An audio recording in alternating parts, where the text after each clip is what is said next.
बुर्ज खलीफा ये दुनिया की सबसे ऊंची बिल्डिंग है और मलेशिया की 450 मीटर ऊंची ट्विन टावर, इसे भी आप जानते ही होंगे।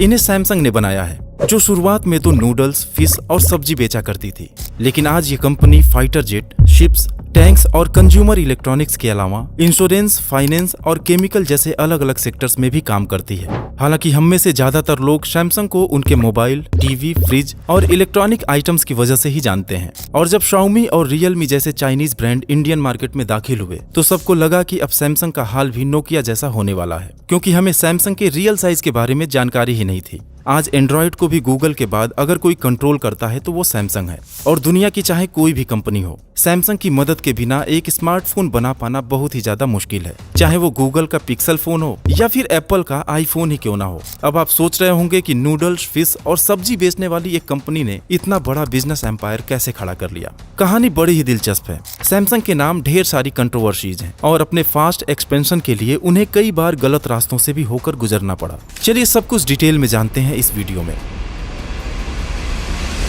ये है ली बियोंग चुल, जो साउथ कोरिया के एक रिच फैमिली से बिलोंग करते थे और सिर्फ 28 इयर्स की एज में सैमसंग ट्रेडिंग कंपनी की शुरुआत किए थे। और आपकी जानकारी के लिए बता दूं कि कोरिया में सैमसंग का मतलब होता है 3 स्टार, जहां 3 नंबर कोरिया में बिग और पावरफुल को शो करता है और स्टार का मतलब एवरलास्टिंग। और आज बिग, पावरफुल और एवरलास्टिंग सैमसंग को डिस्क्राइब करने के लिए एक परफेक्ट वर्ड है। लेकिन शुरुआत में ऐसा नहीं था। सैमसंग एक छोटी सी ट्रेडिंग कंपनी हुआ करती थी, जिसने धीरे धीरे अपने बिजनेस को पूरे साउथ कोरिया और आसपास के कुछ कंट्रीज में एक्सपैंड कर लिया था। सियोल शहर में उनका हेड ऑफिस था और साल 1950 में नॉर्थ कोरिया से जब वॉर शुरू हुआ तब तक उनका नाम साउथ कोरिया के टॉप 10 ट्रेडिंग कंपनी में शामिल हो गया था। और दोस्तों, इस वॉर से ही सैमसंग की असली कहानी शुरू होती है। वॉर की वजह से उनको अपना बेस सियोल से बुसान शिफ्ट करना पड़ा और बिजनेस की हालत तो ऐसी हो गई कि सरवाइव करना मुश्किल हो गया। एक्सपोर्ट करना तो दूर, लोग खाने पीने की चीजों के लिए इम्पोर्ट पर डिपेंडेंट हो गए। जैसे ही वॉर खत्म हुआ, ली ने अपने बिजनेस को डाइवर्सिफाई करने का फैसला किया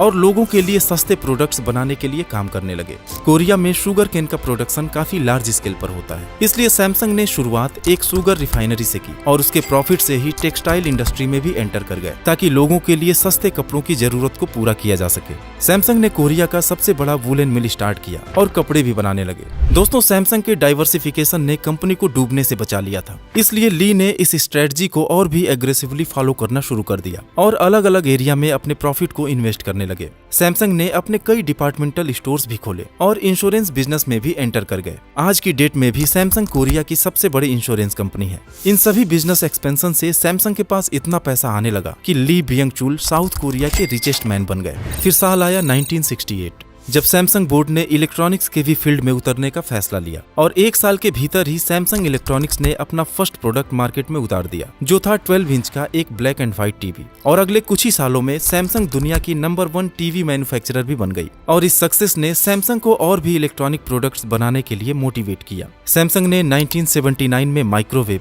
1980 में एयर कंडीशनर, 1981 में कलर टेलीविजन्स और 1983 में पर्सनल कंप्यूटर्स को भी लॉन्च कर दिया। लेकिन उन्हें जल्दी ही महसूस हुआ कि इन सारे इलेक्ट्रॉनिक आइटम्स के छोटे छोटे पार्ट्स के लिए उन्हें किसी दूसरी कंपनी पर डिपेंडेंट रहना पड़ता है। इसलिए वह एक सेमीकंडक्टर कंपनी को ही खरीद लिए और अपने लिए खुद ही पार्ट्स बनाने लगे और फिर आगे अपने सेमीकंडक्टर चिप्स की प्रोडक्शन कैपेसिटी को बढ़ाकर इसे ग्लोबली एक्सपोर्ट भी करने लगे। आज एप्पल भी अपने फोन में सैमसंग का ही मेमोरी चिप यूज करता है। इसके अलावा भी सैमसंग के कुछ ऐसे डिविजन्स हैं जिनके बारे में जानकर आप शॉक्ड हो जाएंगे। सैमसंग हैवी इंडस्ट्रीज दुनिया के लार्जेस्ट शिप बिल्डर्स में से एक है। इनका एक दूसरा डिवीजन है सैमसंग कंस्ट्रक्शन एंड ट्रेडिंग, जो रोड, टनल्स, ब्रिजेज और काफी बड़े बिल्डिंग प्रोजेक्ट्स पर काम करती है। और जैसा कि मैंने वीडियो के शुरू में ही बताया था कि दुबई का बुर्ज खलीफा और मलेशिया की ट्विन टावर को सैमसंग ने ही बनाया है। इसके अलावा साउथ कोरिया का लार्जेस्ट थीम पार्क एवरलैंड, कई लग्जीरियस होटल्स और एक पूरा टाउन सैमसंग ओन करता है, जिसे सैमसंग टाउन के नाम से जाना जाता है। अब शायद जो लोग सैमसंग को एक मोबाइल फोन या कंज्यूमर इलेक्ट्रॉनिक्स की कंपनी समझते थे, वह मुश्किल से आइसबर्ग के ऊपर का एक छोटा सा हिस्सा था। यहाँ अभी हमने सैमसंग के नॉन प्रॉफिट फाउंडेशन का तो जिक्र भी नहीं किया, जिसमें सैमसंग की यूनिवर्सिटी और मेडिकल सेंटर शामिल है। जी हाँ, सैमसंग मेडिकल सेंटर। एक यंग एंटरप्रेन्योर छोटा सा बिजनेस स्टार्ट करता है, अपने बिजनेस को अलग अलग मार्केट्स में डाइवर्सिफाई करता है। कोई रुकावट नहीं, कोई चैलेंज नहीं और बहुत ही कम समय में एक मल्टी बिलियन एम्पायर खड़ा कर देता है। सुनने में यह स्टोरी एक इनक्रेडिबल बिजनेस सक्सेस की तरह लगती है, लेकिन ये पूरी कहानी नहीं है दोस्तों। इसके सक्सेस के पीछे की कहानी बहुत ही ज्यादा कंट्रोवर्शियल है। तो चलिए इस सक्सेस जर्नी के डार्क साइड को भी समझते हैं। वार के बाद साउथ कोरिया की अर्थव्यवस्था बर्बाद हो चुकी थी। प्रोडक्शन और एक्सपोर्ट पूरी तरह से रुक चुका था। कोरियन प्रेसिडेंट अपनी इकोनॉमी को एक्सपेंड करना चाहते थे और इसके लिए उन्होंने बड़े कोरियन ग्रुप्स को सपोर्ट करने का फैसला किया, लेकिन सपोर्ट का तरीका बिल्कुल अनएथिकल था। सैमसंग, LG और Hyundai जैसे बड़े बिजनेसेस को आसान शर्तों पर लोन दिया गया, टैक्सेस में रियायत दी गई ताकि उनका बिजनेस एम्पायर बड़ा हो और देश की इकोनॉमी भी ग्रो कर सके। यहाँ तक कि जब सैमसंग ने इलेक्ट्रॉनिक्स के फील्ड में एंटर किया तो कोरियन गवर्नमेंट ने इलेक्ट्रॉनिक कंपनीज पर लगने वाले टैक्सेस को 50% तक रिड्यूस कर दिया और उनको कंपटीशन से बचाने के लिए गवर्नमेंट ने जापान और कई देशों को साउथ कोरिया में इलेक्ट्रॉनिक प्रोडक्ट बेचने पर ही बैन लगा दिया और कंज्यूमर्स को सैमसंग का प्रोडक्ट लेने पर मजबूर होना पड़ा। ऐसे तमाम फायदे सैमसंग को पहुंचाए गए जिसकी वजह से वो अपने कॉम्पिटिटर से काफी आगे निकलता गया। और कुछ रिपोर्ट्स की अगर माने तो वार के बाद मिलने वाले अमेरिकन रिलीफ फंड को भी सैमसंग के फायदे के लिए इस्तेमाल किया गया और ये सब कुछ हो पा रहा था सैमसंग के फाउंडर ली की वजह से, जो एक स्ट्रेटेजिक पॉलिटिकल कनेक्शन बनाने के खिलाड़ी माने जाते थे और साउथ कोरियन प्रेसिडेंट के अच्छे दोस्त थे। और इस दोस्ती की वजह से सैमसंग को हमेशा एक स्पेशल ट्रीटमेंट मिला। बाकी कंपनीज की तरह सैमसंग के ऊपर कोई एक्सपोर्ट लिमिट नहीं थी। एक्सपेंशन में उनको कभी भी फंड की कमी महसूस नहीं हुई क्योंकि सरकारी बैंक्स के दरवाजे उनके लिए हमेशा खुले हुए थे। हालांकि सैमसंग के फास्ट ग्रोथ से कोरिया की इकोनॉमी को भी फायदा पहुंचने लगा, खासकर एम्प्लॉयमेंट के रूप में। काफी लोगों को नौकरी मिलने लगी, लेकिन छोटे कोरियन बिजनेसमैन बर्बाद होने लगे क्योंकि कोई छोटी मोटी कंपनी गवर्नमेंट सपोर्टेड सैमसंग जैसे जायंट के सामने कैसे टिक सकते थे। सैमसंग इतनी पावरफुल हो गई कि जिस भी नए फील्ड में वो एंटर करते थे उसमें दूसरे बिजनेसेस को तहस नहस करने की ताकत रखते थे और इस तरह साउथ कोरिया की इकोनॉमी जाने अनजाने एक कंपनी के ऊपर ही कुछ ज्यादा निर्भर हो गई। सैमसंग साउथ कोरिया के अलग अलग इंडस्ट्रीज में हैविली इन्वॉल्व था और साल 2014 में तो साउथ कोरिया के कुल GDP में 17% अकेले सैमसंग का कंट्रीब्यूशन था।